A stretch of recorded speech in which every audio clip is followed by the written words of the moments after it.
Economicast, una mirada a los hechos que serán noticia en materia económica.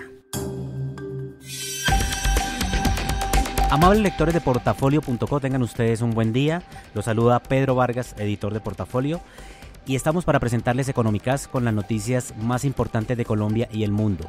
Estamos en estos momentos con Constanza Gómez, que nos va a hablar que esta semana sale la encuesta manufacturera. Constanza, ¿qué perspectivas hay para estas cifras?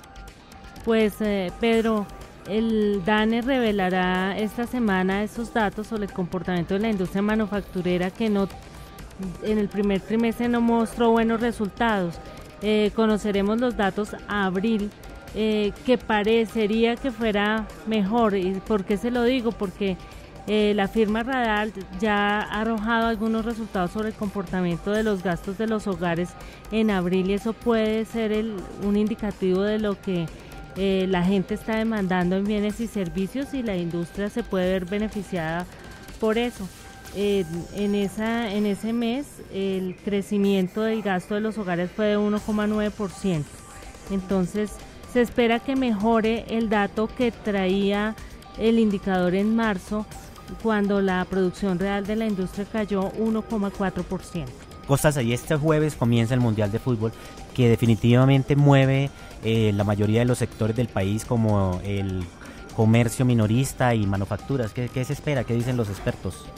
Pues los expertos son optimistas también. De hecho, el informe del mismo Radar, que ya avanza al mes de mayo, revelado esta semana, indica un aumento también en el gasto de los hogares ya de 3,1%, y se lo explica fundamentalmente en el Día de la Madre.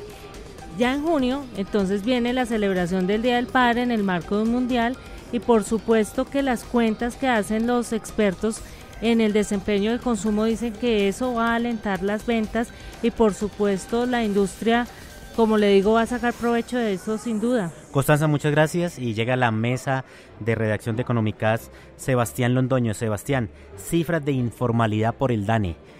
¿Mejoramos? ¿Qué se espera? Un saludo para usted y para todos los que nos escuchan.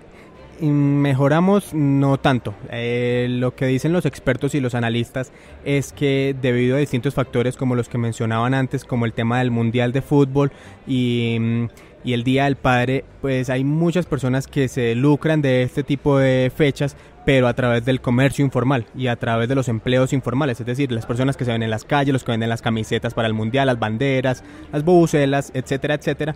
Pues esto genera que haya un movimiento grande de la economía, pero informal. Lo mismo que las elecciones, ¿no? Imagino sí, que mucho empleo temporal en esta parte de ayudar con mover gente y de almuerzos y bueno, un montón de cosas. Claro, e incluso los analistas también señalan que el hecho de estas tres combinaciones que hayan quedado tan juntas en sí entre fechas ha generado que la tasa de informalidad pues se aumente levemente, aunque la tarea obviamente siempre es que haya una mayor formalización, que la gente pague más a su seguridad social, que aporte más a su pensión. Pues definitivamente por estas fechas no lo hemos logrado. Se esperaría una mejor recuperación para el segundo semestre. ¿En cuánto está la tasa actualmente, Sebastián? En este momento está en 47,3% en el país. Sebastián, muchísimas gracias. Y tenemos a Alfonso López, quien nos va a hablar de un proyecto de cobre en Colombia, el primero a gran escala. Alfonso, nos vamos a volver un país que podemos explotar y exportar cobre a gran escala, como de pronto, no como Chile o Perú, pero sí, digamos, a un buen nivel. Afortunadamente Colombia se encuentra situada en el famoso cinturón del cobre del Pacífico, que viene desde Panamá, se extiende por toda la cordillera occidental y llega prácticamente hasta Chile. Este proyecto es el de Minerales Córdoba, que se llama Puerto Libertador, y ya tiene por parte de sus capitalistas canadienses el visto bueno para que arranque su operación en la primera semana de julio. Uh-huh.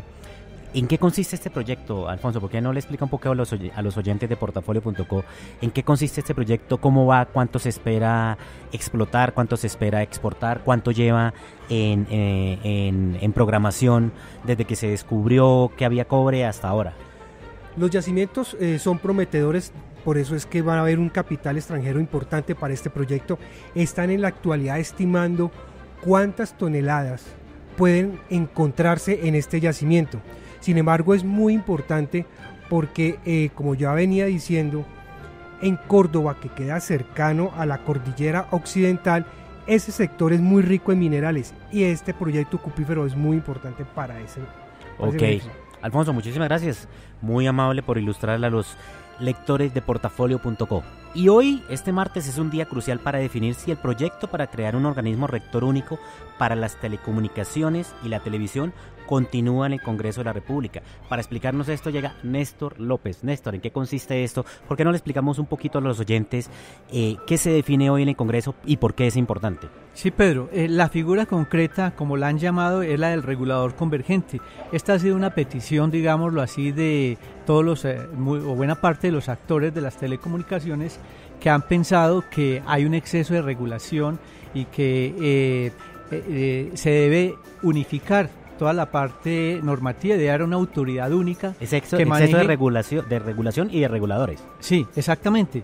Porque justamente hoy día hay una autoridad para la televisión, hay una autoridad para la radiodifusión y hay una autoridad también que define cómo se maneja el tema de las telecomunicaciones, es decir, de los celulares, del internet y demás.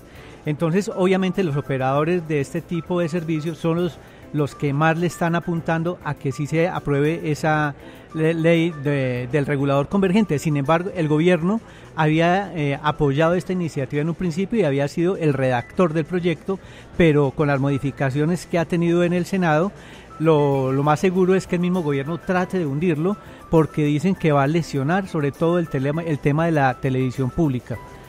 ¿Por qué el tema de la televisión pública? Pues porque en concepto de la Autoridad Nacional de Televisión actual, se va a generar un déficit aproximado de 128.000 millones de pesos al año, que obviamente va a perjudicar la generación de contenidos que obviamente no están guiados por un interés comercial, sino por un afán más educativo y más de llevar cosas importantes, contenidos, programas importantes para los colombianos. Pero ¿por qué, Néstor, la creación de un único regulador puede lesionar a los canales regionales y a la televisión pública?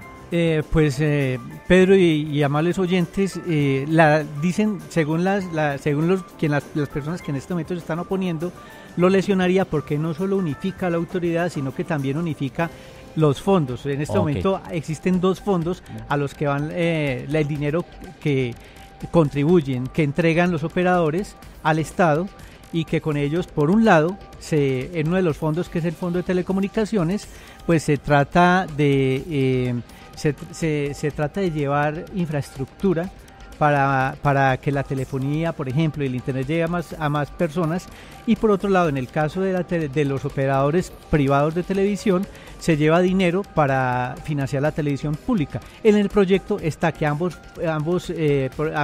fondos se fusionen en uno solo, y también disminuye esa contribución. Entonces se genera un déficit, al decir de la autoridad de televisión, por ejemplo. Bueno, Néstor, estaremos muy pendientes de esta muy importante decisión en el Congreso. Muchas gracias por estar con nosotros. Y para terminar, este domingo son las elecciones presidenciales, la segunda vuelta, la definitiva. Esperamos que voten en paz, con tranquilidad, con mucha paciencia y con mucho respeto y tolerancia por las opiniones ajenas. Muchas gracias por estar en Económicas. Los esperamos la próxima semana.